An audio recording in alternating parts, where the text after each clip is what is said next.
Now, reading this, I now know why a lot of entrepreneurs, especially African entrepreneurs, are not going to succeed. Oh my God. Like gems, gems, gems, gems, gems, gems.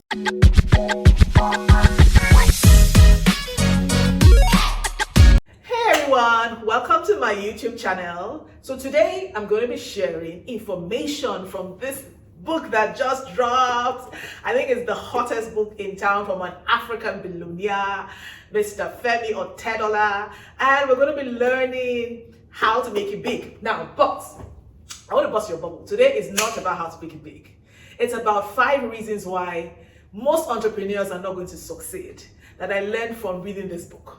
By the way, I'm not going to tell you everything, so I'm going to go to spoil it for you if you're not ready, but it's definitely a book that you should read if you're an entrepreneur, especially in Africa, with all our, ups and downs in this country. In Africa, by the way, I live in Nigeria, but I believe that this book is applicable to any African entrepreneur because I have found out traveling around Africa that we have similar infrastructural challenges, political environment, etc, etc. So I highly recommend that you read this book. Nobody's paying me to do it. I'm reading it myself, and so many gems. Okay, so before I get to my 5 reasons why I feel a lot of entrepreneurs are not going to succeed that I learned from this book, just a few housekeeping. Basically, my name is Tale Alimi. If this is the first time you're watching this channel, welcome to this channel. I haven't done a video for a while because if you've watched my past videos, I run a fintech called Ruzor. We've had to go through a transition, so I was focusing on that.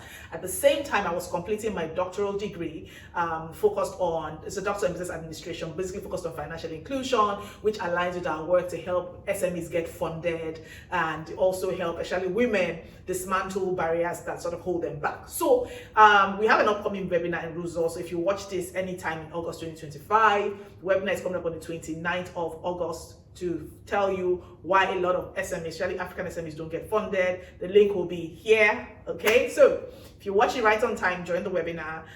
If you don't watch it on time, check the description. There'll be other resources that I believe will add value to you. If you're a business owner, you want to raise funding, or you just want to get information basically to help your business to grow. Okay, now let's get into the 5 reasons why I think that SMEs or businesses will struggle to succeed based on what I learned in this book, especially in Africa. And these 5 reasons came basically as I read it because like, oh my God, these are the reasons why a lot of businesses are going to struggle. Number 1, a lot of SMEs or business owners I see are always focused on the problems. If you are a business owner in Africa, and funny enough, I'm not hearing the Americans complain about this. Funny, because we always in Africa look up to the Americans and they have better whatever, but they're not complaining about inflation, they're not complaining about things that we have been dealing with for centuries, right? And I learned from Mr. Otedola that basically what was a game changer for him? He saw opportunities where others saw problems. A lot of average entrepreneurs are always focused on all the factors that are affecting them, us, because it's affecting me too, all right? So our company, Ruzo, had to undergo major transformation because we had a business model that was succeeding, and then we had a change in government and policies and everything, and all of a sudden, we found that our business model crashed, and we lost over 90% of our income. So yes, are we facing challenges? We are. We are both in this boat. So this is not you alone, this is us. However, what I learned from Mr. Otedola is that when people were seeing problems, he was seeing opportunities, right? Where, for example, first of all, when the financial houses crashed because of all the Ponzi schemes, he saw an opportunity to set up his own finance house called Centerpoint. At the same time, when there was a black house in the country and he couldn't buy diesel for his estate, and he tried to order diesel for months and had to put his family in the hotel, he saw an opportunity in the diesel supply chain. He saw that there was a gap, okay, that he could fill. And he realized that it was such a big problem that he could solve, and he went all in to solve it. So he faced challenges and he thought, this is an opportunity, okay? And he said that one day he was going on the road and the diesel truck who was supposed to supply him, he found it broken down. And he asked them and they said, well, sorry, yes, we're going to get to you. But he thought, look at this old rickety truck. And he said, I can clean it up. I can clean it up. So he saw it as an opportunity. He didn't see it as, oh yes, oh, there's a problem. No, this country is bad. No, he said, okay, these people, I can do better than them. I can put more structure, I can put more finesse in the diesel supply, I can have more efficiency, I can do more prompt delivery. And that, he took a problem that he personally had and turned it into a $1 billion company. Now, why do I feel like a lot of SMEs, who succeed because of this? Because we are so fixated on the problem. You are too fixated on the problem. One thing I've learned, even from a spiritual perspective, when you fixate on the problem, you don't solve the problem. Okay, when you're so fixated on what I don't have, what is it that I can't, is stopping me? No, one of the things I've learned, is the fact that no matter how challenging circumstances are, there's always an opportunity somewhere. Okay, if you're a Bible believing person, God always says God always makes a way of escape. But you only see that way of escape if you choose to focus on seeing opportunities where others are seeing problems. What's a lot of SMEs, people, a lot of entrepreneurs, people will be seeing problem. All right, and that's why a lot of entrepreneurs are not going to succeed. Sorry, okay, I have to be real. Okay, well, in the both together, but I have to be real. Okay, because I want you to change and succeed. The second reason why I believe that a lot of entrepreneurs are not going to succeed is the fact that they are looking to start big. Oh my God, a lot of people have high egos, right? Ego is the enemy. Ego is edging God out. They have high egos. Again, in the scripture, the Bible says that though your beginnings were small, your latter end will greatly increase. Starting small is a gift. One of the things I learned from Mrs. Wishka many years ago is that when you start small, you're able to make your mistakes smaller. You're able to say, okay, this was not working, this wasn't working, and then you're able to course correct and do things and make it better. But a lot of people don't want to start small, right? So even though I work with connecting SMEs with funding, which is what we do at Russo, to be honest, a lot of SMEs don't like the idea of, okay, starting small. So have you proven that you can borrow, let's say, $8,000 and pay it back?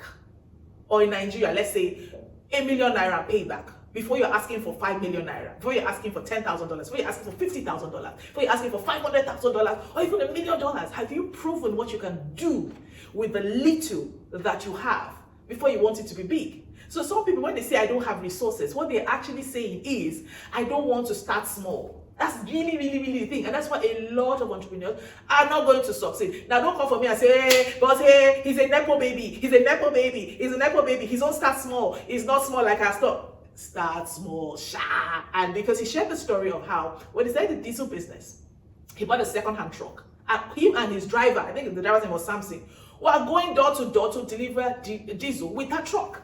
He said his friends used to laugh at him, diesel guy, like mocking, how your friends would throw jabs at you, but he was just taking this stride because he knew what he was seeing, right? And another scripture that I like, the Bible says that if ye are faithful in little, much will be added unto you. I have proven this concept over and over and over in my life, where I have started with little. Sometimes it's just an idea. Sometimes it's just me looking at myself and saying, okay, what is it that I have? It might just be a skill set, right? And then I will start and God will bless it. And then it begins to grow and grow and grow. So that's the second reason. A lot of you don't want to start small. Or if you're watching a job right now, you're saying, I would have started a business, I would have been an entrepreneur, but it's because I don't have the resources. Oga, madam, Mr., Mrs., Miss, uncle, auntie, be willing to start small. Have a low ego, which is what I learned from him. He has such, I was so chuffed. I was so impressed by how low his ego was, right? When he was starting, was like, you know what? I see an opportunity here. This is how much I can start. Let me start it. Let me get it going. And then from there, we can make it into something big. So if you don't start small, you ain't going to succeed. Okay? That's the second reason. The third reason why a lot of entrepreneurs are not going to succeed is that they need to show off. Now, I understand. If you're coming from poverty, if you're coming from lack, if you're coming from a place where people have mocked you or made you feel like you can't make it, when you make your first hit, you want to buy that car or buy that watch. They must know, man. You buy your Rolex and all that. You want to show off, okay? And unfortunately, instead of pouring the resources back into your business, you're going to be spending the resources trying to show off and impress, okay, people or society that are not even impressed by you, okay? And so, unfortunately, a lot of entrepreneurs end up eating their capital instead of investing back in his business. And that's one thing he said. He said that he did not need to prove anything to anybody. He was willing to stay frugal and keep investing in his business in the early days. Like he was willing to live simply. Again, you say, but he's a Nepo baby. It doesn't matter. At the level of his own Nepo baby-ish, If you are a Lapo baby, for those of you who don't know what Nepo or Lapo baby is, please go and Google it. It's a trend that has been trending forever, right? Be frugal. Be frugal. Though your beginnings are small, your latter end will greatly increase, right? So he said he was willing, okay, to be frugal, reinvest everything into the business so that business will have a chance to keep growing. And that's the reason why a lot of entrepreneurs won't succeed. The ego, the need to show off is greater than the need to build something sustainable. And that for me is where vision is very important. And for someone like me who works with allocating capital or connecting with capital, one of the things we're going to look at is to see your growth, right? And if you can't show any growth because you're constantly withdrawing out of your business to fund your lifestyle, that is a red flag. Okay, by the way, if you're still watching it, you're enjoying it, please don't forget to like and subscribe to this channel if it's adding value to you. And if you are watching this before August 29th, please sign up for our funding webinar, Rosa's funding webinar, to tell you why 90% of small businesses don't get access to funding and how you can be part of the 10%. I put the link here. Okay. The number 4 reason why a lot of entrepreneurs will not succeed that I learned from this book is the fact that you feel you know it all. You feel you know it all. You feel you can do it by yourself. This is something I see. Sorry, I'm not doing a war of the genders. I see more in men. Sorry, not a more of the genders. I see more in men. There's just this, and I think that maybe it's because of the way men are socialized. Like, take risks, do it by yourself. But I loved that he had such a low ego, right? He was willing to go and ask for help. All right, he was getting into an industry that he had no experience in, and he was willing to reach out, to ask others, to say, okay, how did you do it? Who should I know? Who should I talk to? What can I do differently? He was constantly reaching out to his network, reaching out to his people, asking for help, right? To be honest, there's no greater shortcut in life than asking for help. Recently, we just started a non-profit limited by guarantee called Reef Africa. Please, you can check it out. I'll put the link there in case you want to support us or patronize us, right? And it's starting with Africa. I've never done anything non-for-profit before. I don't really know how that works. I've always been a finance, tech person, but what did I do? My sister is a tri-sector leader. My brother works in international development. These are people who are grounded in the way that non-profits work, international development organizations work. I asked for their help. I made them hold me accountable every step of the way, right? I am still doing it because Reef Africa is still new, and they have provided me tremendous support. I reached out to other people, friends. There's a friend that sat down on her board, non-profit board for years, reached out to her for help, reached out to other people, constantly seeking help and support, right? I've taken so many courses, okay, on acumen, on running a non-profit, fundraising for non-profit, because you can't do it on your own. You need help. All right, it does take a village. And I loved how he was willing to stoop to conquer, to ask for help. No low ego. And a lot of entrepreneurs don't want to ask for help. They want to be able to have the badge, self-made.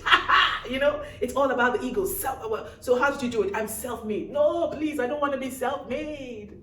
I want to be God-made with the support of all the people that God put around me. Yeah, not discounting my intelligence or wisdom and knowledge, but acknowledging the fact that it's okay to ask for help. So that's the 4th reason why a lot of entrepreneurs are not going to succeed, because they feel they know it all and they're going to allow their egos rule them, and they're going to struggle.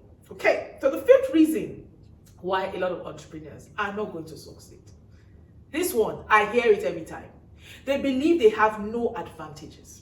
They believe, there's nothing, I'm not a Nepo baby. His father was rich. I don't have a rich relative. There's a scripture that I love so much. It is when that wife of the prophet went to meet Elijah in the Bible. And she said, oh, my husband, the prophet is dead. Oh, his debtors are coming to me. They want to sell my sons to slavery. And Elijah asked her, what is it you have in your hands? He didn't try to perform a miracle outside what she had. He went straight to, what is it you have in your hand? It always starts with what you have. It's about it. So that whole thought about, I have no advantages because I don't come from a rich home. Sorry, bullocks, excuse my French. We all have something.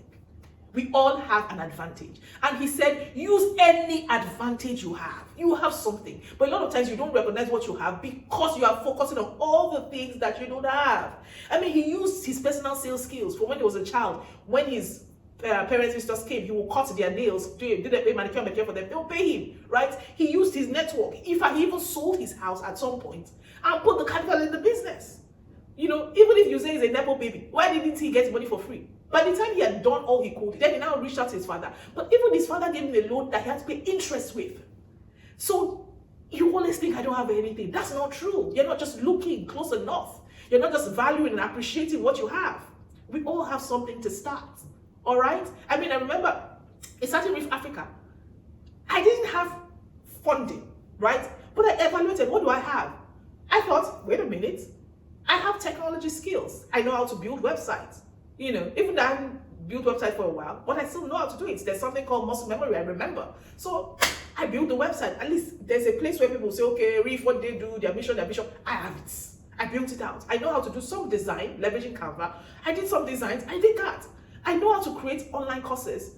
Reef stands for Freedom of Money Minor Skills. We want to help more women become economically empowered and do the skill sets. I created an AI and automation course that I hosted on Udemy. By the way, you can check it out. Maybe I'll put the link somewhere there so that business owners can become more savvy using AI and automation to grow their businesses. Okay? I used what I had. People will support you when they see that you are using what you have. They will support you to see that you're taking yourself seriously and using what you have. And so a lot of entrepreneurs are going to stay stuck because they feel, I have no advantage. That doesn't have. What can I do? Hey, who can I be? No, use what you have.